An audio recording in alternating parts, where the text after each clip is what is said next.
જય સિયારામ મિત્રો, એક નવા વિડીયોમાં તમારું સ્વાગત છે। અત્યારે આપણે આવી ગયા છીએ રાજકોટમાં, જ્યાં પૂજ્ય મોરારી બાપુની ભવ્ય રામકથાનું આયોજન થયું છે અને મારી પાછળ તમે જોઈ શકો છો। હાલ આપણે અત્યારે રેસકોર્સ ગ્રાઉન્ડમાં છીએ, જ્યાં સદભાવના સેવા ટ્રસ્ટ દ્વારા ભવ્ય કથાનું આયોજન કરવામાં આવ્યું છે। તો આ વિડીયોમાં આપણે જાણીશું અહીંની વ્યવસ્થા, અને જો ચેનલ ઉપર ન હો તો ચેનલને સબસ્ક્રાઇબ અને એક લાઈક કરી દેજો। સૌરાષ્ટ્ર એટલે પ્રભુ પ્રીતિની પરંપરાનું એક પુરાતન ધાન। આ સૌરાષ્ટ્ર એટલે જતી સતીઓના તપથી પરિશુદ્ધ કાળના કોતરોમાં ગુંજતા અમર કીર્તનો।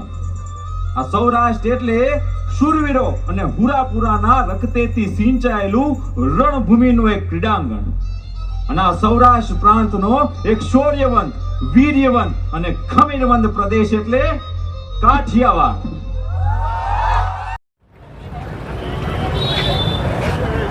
મેન ગેટેથી આપણે અંદર એન્ટર થઈ ગયા છે અને તમે જોઈ શકો છો આ છે કથાનો મેન મંડપ। અંદર આવતા જમણી સાઈડમાં ચા પાણીની વ્યવસ્થા છે। આ બાજુ કાર્યાલય પણ છે, તમારે જે કાંઈ માહિતી જોઈતી હોય તે તમને કાર્યાલયથી મળી જશે। તો આપણે આવી ગયા છીએ ચા પાણીના સ્ટોલ ઉપર અને તમે જોઈ શકો છો અહીંયા ખૂબ સરસ સેવા આપી રહ્યા છે ભાઈઓ, અને એકદમ નિઃશુલ્ક ચા અહીંયા તમે પી શકો છો। ભાઈઓ ક્યાંથી આવો છો તમે? પ્રોપર રાજકોટના જ છે ભાઈઓ, અને માલધારી સમાજ છે, અને માલધારી સમાજ હોય એટલે આપણે એમાં કઈ ખામી જ ન હોય। જય સિયારામ, જય શ્રી રામ। અત્યારે રાજકોટના આંગણે બહુ જ સરસ આયોજન છે। સદભાવના વૃદ્ધાશ્રમ દ્વારા રામકથા ચાલી રહી છે। તેના અનુસંધાને અમે લોકો બજરંગ સેના રાષ્ટ્રીય હસ્તાક્ષર અભિયાન જે ચાલી રહ્યું છે ગૌરક્ષા માટેનું, તેના ભાગરૂપે હું બજરંગ સેના સૌરાષ્ટ્ર પ્રદેશ અધ્યક્ષ અવની બગડાઈ અને મારી ટીમના લોકો સાથે 9 દિવસમાં લાખો લોકોની અહીંયા ઉપસ્થિતિમાં અમે લોકો હજારોની સંખ્યામાં અહીંયા હસ્તાક્ષર અભિયાન ચાલી રહ્યું છે, તેના હસ્તાક્ષર કરાવી રહ્યા છીએ। જય સિયારામ। અને કથાની સાથે સાથે અહીં બ્લડ ડોનેશન કેમ્પ પણ ચાલી રહ્યો છે, તમે જોઈ શકો છો। ખૂબ સરસ કાર્ય અહીંયા થઈ રહ્યું છે। અને ત્યાંથી આપણે આગળ ચાલીએ તો અહીંયા નિવાસસ્થાન વ્યવસ્થા માટે કાર્યાલય બનાવવામાં આવ્યું છે। જો તમે અહીંયા રોકાવા માગતા હો ને તમારે રહેવું હોય તો અહીંથી તમારે આધાર કાર્ડ અને એક ફોટો આપીને રજિસ્ટ્રેશન કરાવવું પડે છે, પછી તમને તમારા નિવાસસ્થાને લઈ જાય છે।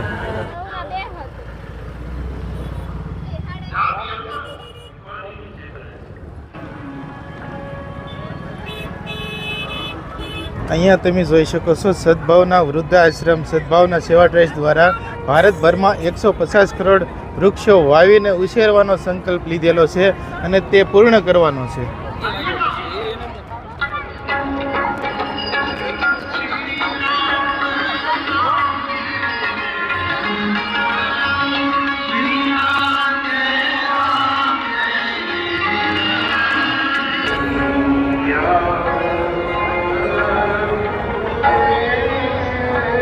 સદભાવના વૃદ્ધાશ્રમમાં જે કાંઈ તમારે દાન કરવું હોય તો તેના માટે આ બૂથ ઉપર આવીને તમારે દાન પેટી છે, આમાં તમે દાન પણ કરી શકો છો।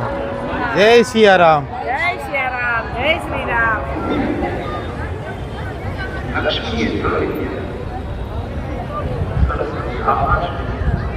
મિત્રો અહીંયા તમામ સુવિધા કરવામાં આવી છે, તમે જોઈ શકો છો।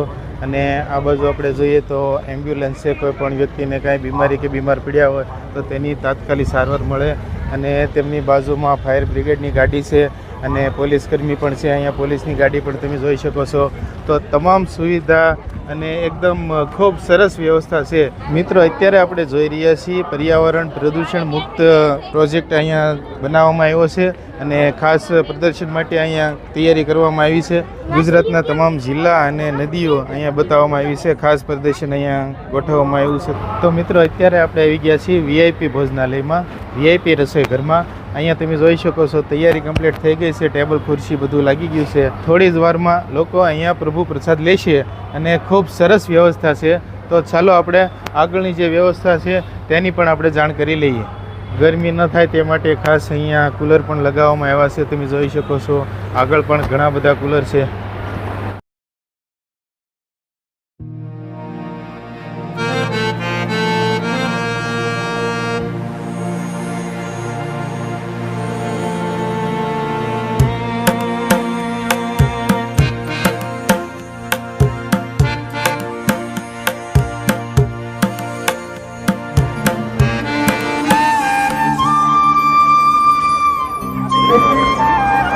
જય સિયારામ.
તો મિત્રો અત્યારે આપણે કથા મંડપની અંદર એકદમ વચ્ચે હોય છીએ અને તમે મારી પાછળ જોઈ શકો છો આખો કથા મંડપ ફૂલ છે.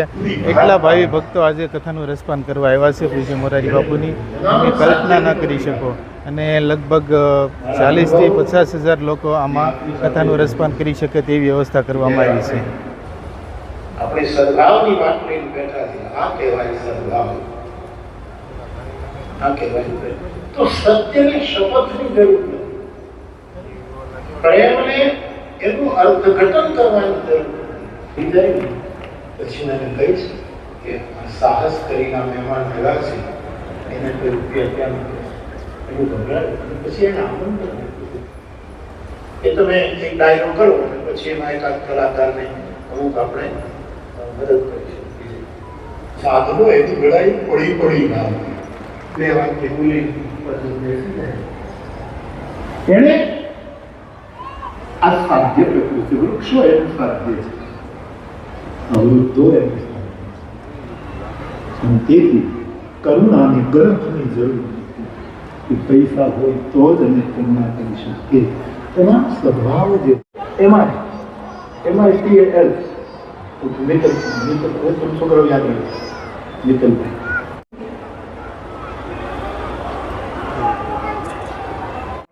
તો ત્યાં શું એક માહિતી આપે ને, તો આમાં શું છે કે કરોડ રૂપિયા આપે કે 30 કરોડ આપે એ સંખ્યાની ગણતરી નહીં, એનો સ્નેહ કેવું છે એટલે એ વ્યવસ્થા પણ અહીંથી